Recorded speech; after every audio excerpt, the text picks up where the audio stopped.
O Senhor esteja convosco. Proclamação do Evangelho de Jesus Cristo, segundo Marcos. Naquele tempo, os discípulos tinham se esquecido de levar pães. Tinham consigo na barca apenas um pão. Então Jesus os advertiu: prestai atenção e tomai cuidado com o fermento dos fariseus e com o fermento de Herodes. Os discípulos diziam entre si: é porque não temos pão.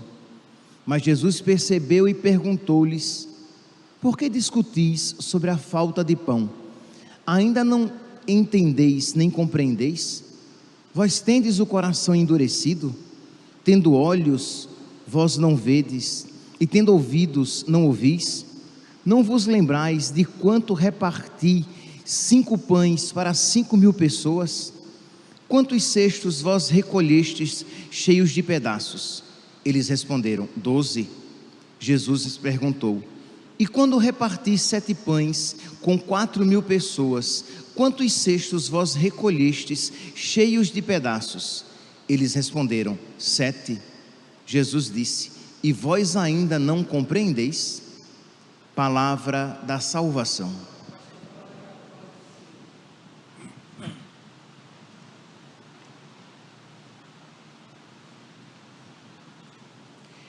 Caríssimos irmãos e irmãs, estamos celebrando a memória de São Cirilo e São Metódio, irmãos que se dedicaram à evangelização dos eslavos, dos povos eslavos, povos com uma cultura e com costumes tão estranhos ao cristianismo, que eles chamavam de povos bárbaros, isto é, povos brutos, povos endurecidos nos seus maus costumes e nos seus pecados, de modo que a pregação do Evangelho se tornava tão desafiadora.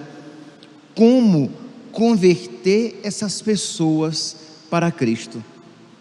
E eu acredito, meus santos, que é a ocasião então de nessa missa nós pedirmos a intercessão desses santos irmãos que se gastaram e desgastaram pela conversão desses povos, com um ministério tão generoso e tão fecundo, que posteriormente o Papa João Paulo II, São João Paulo II, os fez padroeiros da Europa, juntamente com São Bento, reconhecendo os seus serviços de evangelização.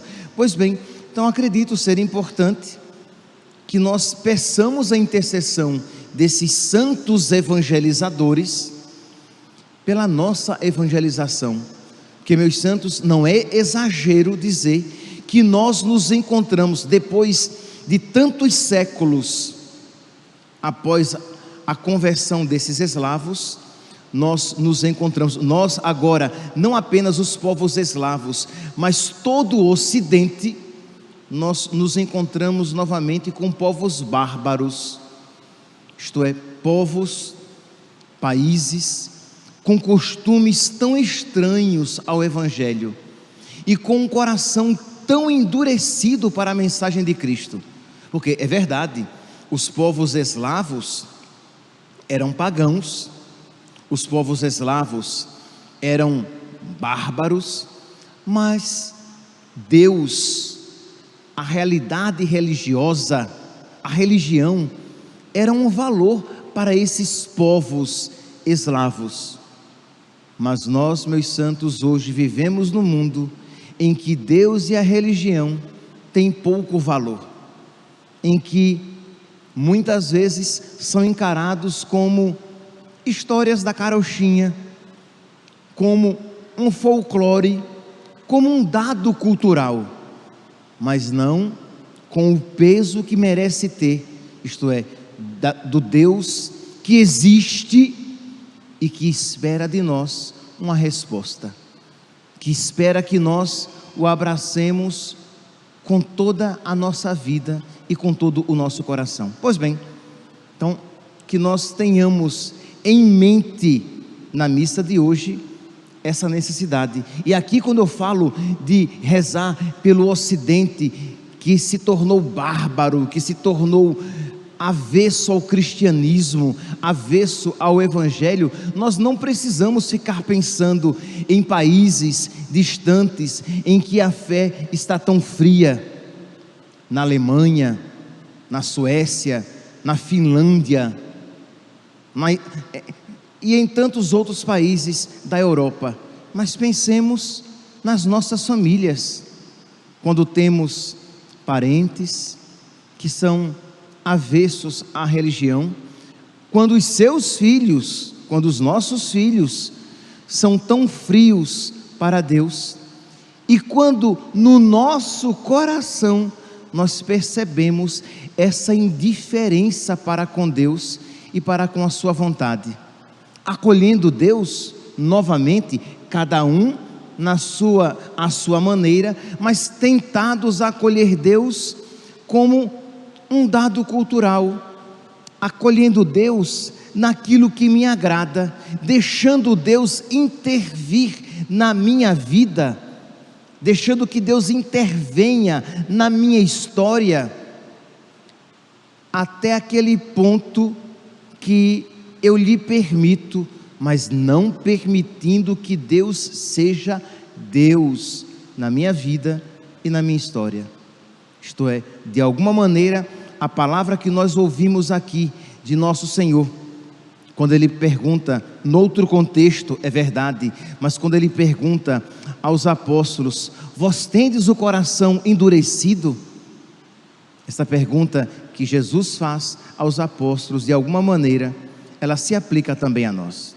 Pois bem, tendo isso em mente, lancemos o nosso olhar sobre a primeira leitura de hoje, retirada do livro do Gênesis. A primeira leitura, retirada do capítulo 6, nos mostra Noé, que recebeu de Deus a mensagem de que o povo, a humanidade, tinha se pervertido, a humanidade tinha se transviado, e o Senhor viu que havia crescido a maldade do homem na terra, e como os projetos do seu coração tendiam sempre para o mal. Meus irmãos, de verdade, sem querer aqui ser exagerado, eu não acredito que este povo com o qual Noé convivia era pior do que o povo com que nós convivemos, do que o povo do qual nós fazemos parte. Um mundo, meus irmãos, que quer formar toda uma cultura e uma maneira de pensar alheias ao Evangelho. Estava vendo ontem que eu não tinha visto ainda, eu já vi vários tipos de trans, né? A palavra da moda, né? Mas agora também existe o transidade.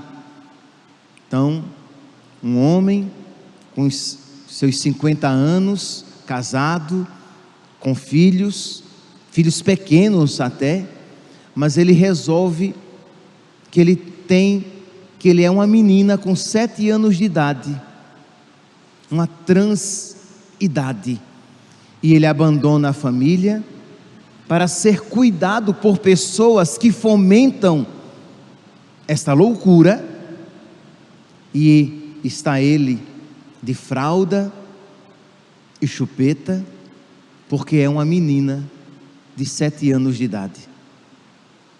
Seria cômico se não fosse trágico. Isto é uma loucura. Eu escrevia num texto que publiquei que o diabo, antes de se apossar de uma alma, ele a enlouquece.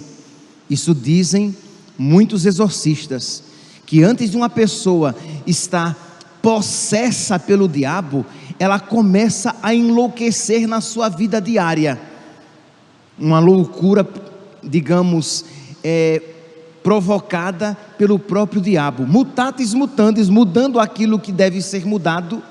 Isso está acontecendo com o mundo.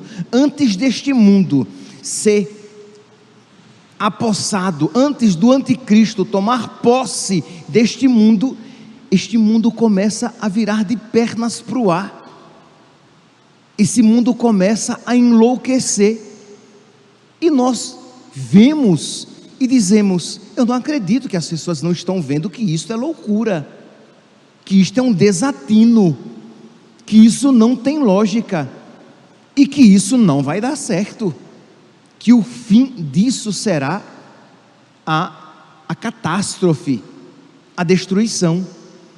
Mas isto que eu estou dizendo é quase crime.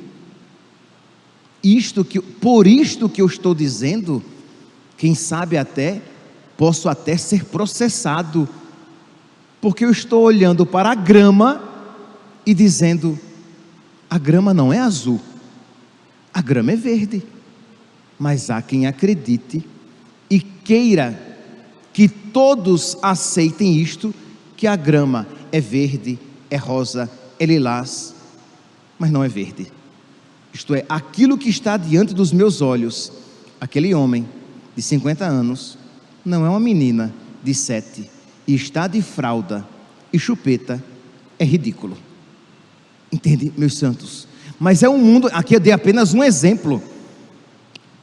Outro, tão louco quanto um cachorro que recebe um serviço, ele é empossado num serviço, num cargo da OAB de Minas Gerais, da Ordem dos Advogados do Brasil.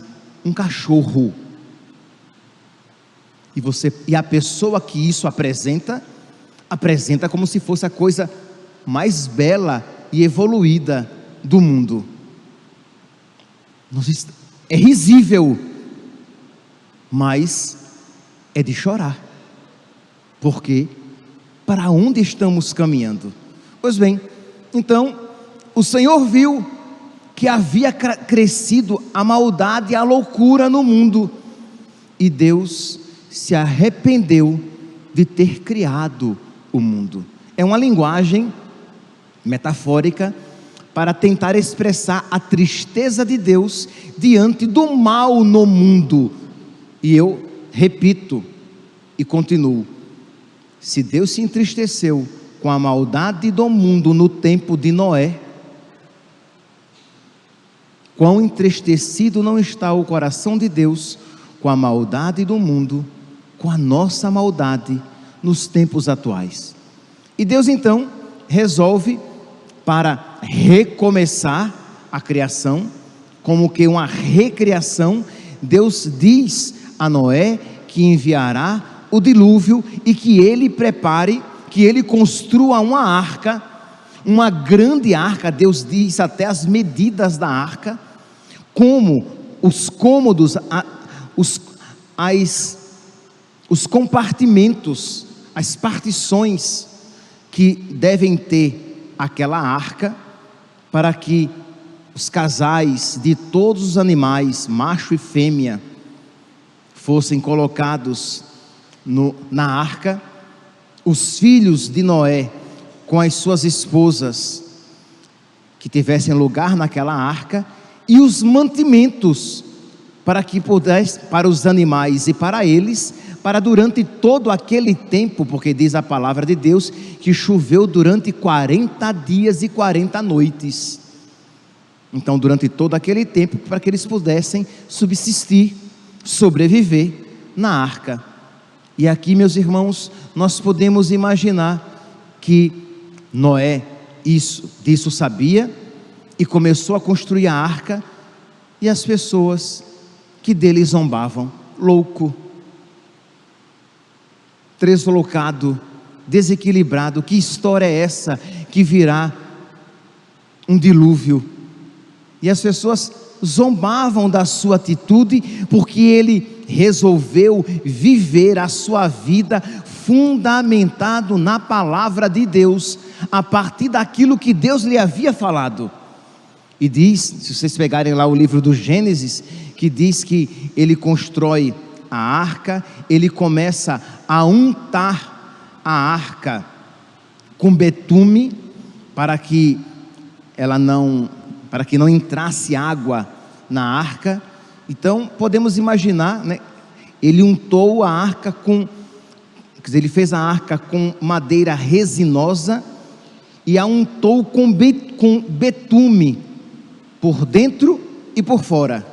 Então deu um trabalho muito grande, não foi bolinho construir essa arca. E as pessoas que zombavam dele, porque não acreditavam naquilo que ele estava fazendo e não acreditavam naquilo que ele acreditava.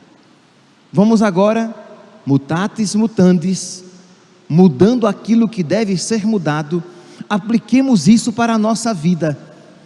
Isto é, se você crer de verdade, mas crer de tal maneira a aplicar na sua vida a sua fé, a viver a sua vida conforme a sua fé, não serão poucos aqueles que vão olhar para você e tratá-lo como louco, como desequilibrada, como alguém que está perdendo o seu tempo e perdendo a sua vida, porque Noé poderia estar gastando o seu tempo com algo muito mais interessante do que uma arca do tamanho do mundo que não vai servir para nada, guardando comida que ele vai perder, porque para que tanta comida que ele está guardando e perdendo tempo em caçar os animais para trazê-los para dentro da arca? Porque aqui eu quero que vocês pensem na dificuldade de tudo isso e aplicando na própria vida.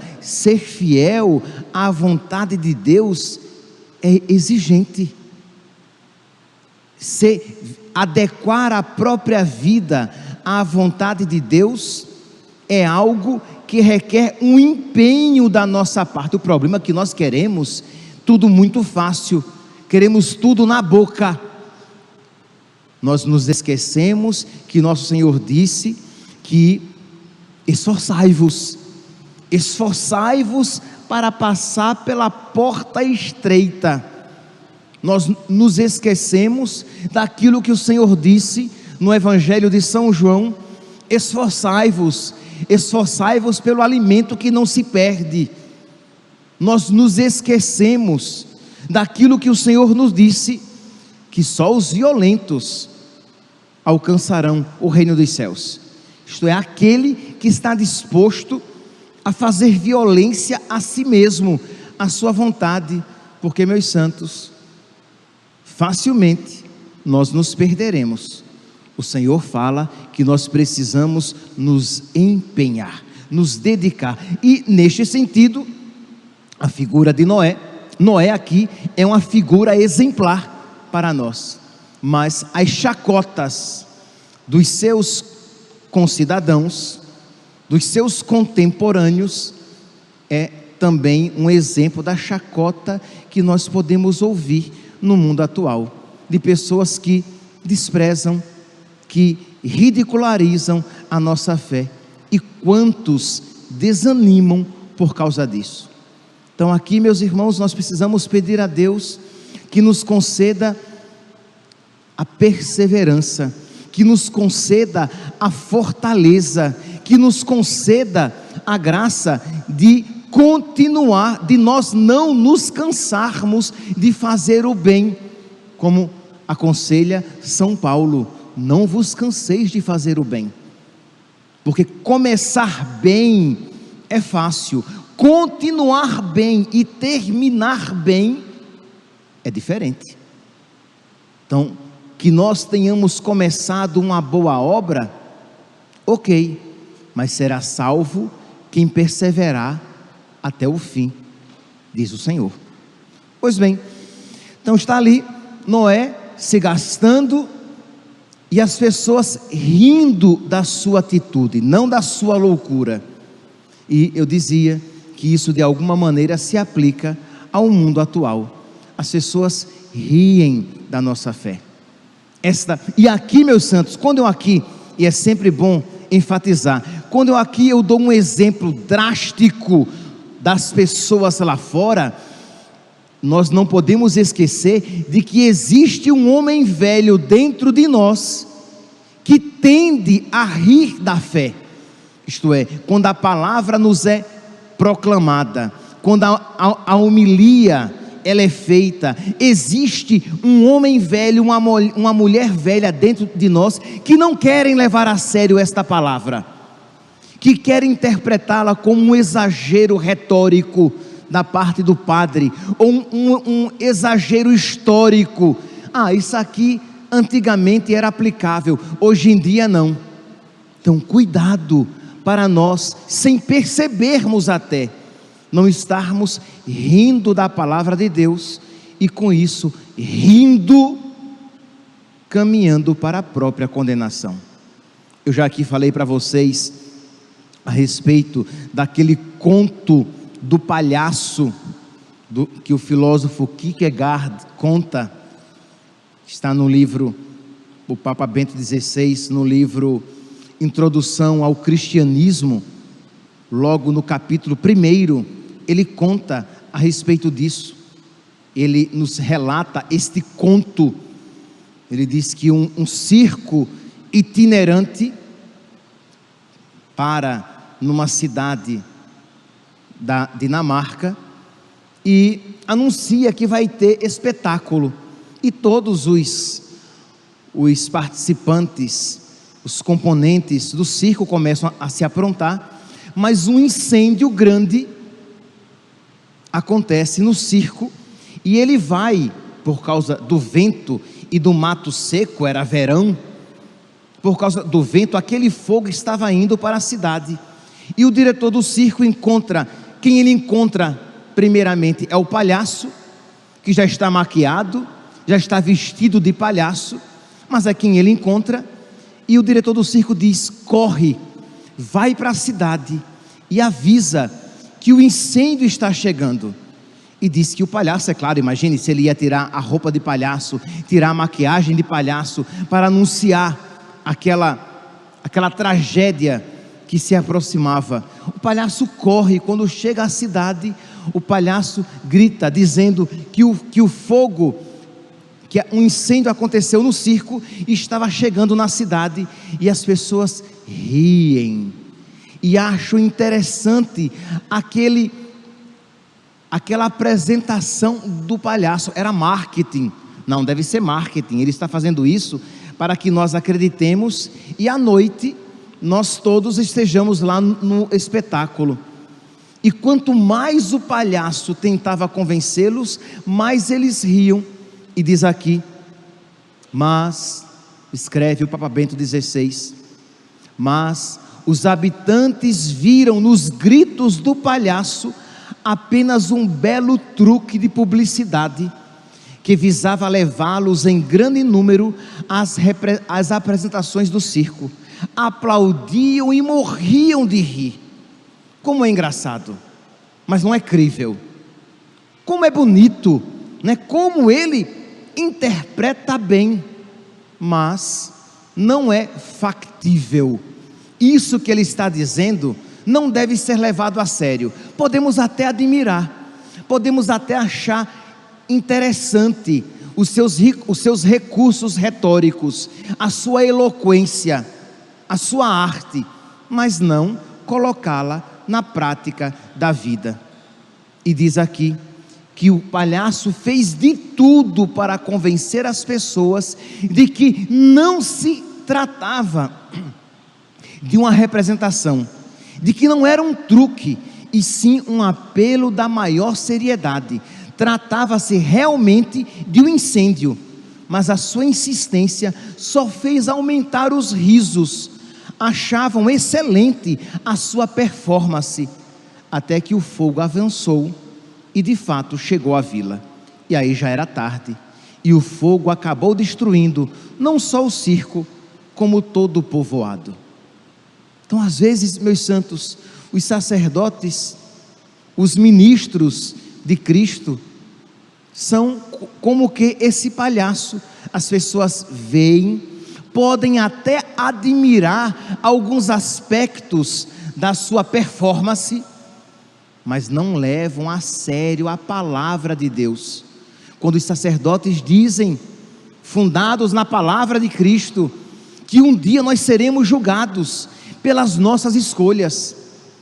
Quando os sacerdotes pregam, fundados na palavra revelada, que existe um céu e que existe o inferno, e que nós precisamos nos decidir pelo céu ou pelo inferno, aqui neste mundo, de que Deus nos mostrou, nos deu a conhecer a sua palavra, por meio da qual nós podemos caminhar para Deus ou para longe de Deus, e nós fazemos pouco caso da revelação. E com isso, meus santos, pode ser que nós não estejamos rindo de fato, mas as nossas atitudes isso representam. Quando você que sabe que o domingo é um dia de preceito e você não modifica a sua vida para guardar o domingo, o dia do Senhor. Quando você sabe que Cristo fundou uma igreja e que a esta igreja foram confiados os sacramentos, e você não se aplica para recebê-los o mais frequentemente possível. A Eucaristia, a confissão, quando foi a sua última confissão? Ela foi bem feita?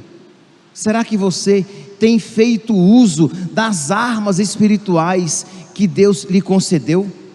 O tempo da quaresma está se aproximando, mas o mundo está se preparando para o carnaval. E você está se preparando para a quaresma? Porque o mundo se empenha para perder-se com muita convicção, e nós nos preparamos para o céu com muita languidez, mornidão, frieza e indiferença, se é que para o céu nos preparamos. Mas quando nos preparamos, é com frieza, é com pouco ardor, não existe fervor, entusiasmo, convicção, autenticidade na nossa preparação para o céu. Percebe aqui, meus santos, que quando assim nos comportamos, rimos de Deus e do seu Evangelho, não levamos a sério Deus e o seu Evangelho, não apenas os mundanos, que pouca coisa fazem ou nada, mas os cristãos, que quando fazem com tão pouca convicção, que não convencem nem a si mesmos, quanto mais aos outros que possam contemplar a nossa atitude. Peçamos, meus santos, peçamos a São Cirilo e São Metódio, que tinham tanto fervor e que queriam convencer e converter aqueles bárbaros para Cristo, e apresentemos a eles, São Cirilo e São Metódio, os nossos corações, tão bárbaros também, pedindo a graça da nossa verdadeira conversão, para que, por misericórdia de Deus, a partir de nós, possamos também converter outros e ganhar outros para Cristo. Louvado seja nosso Senhor Jesus Cristo, para sempre seja louvado.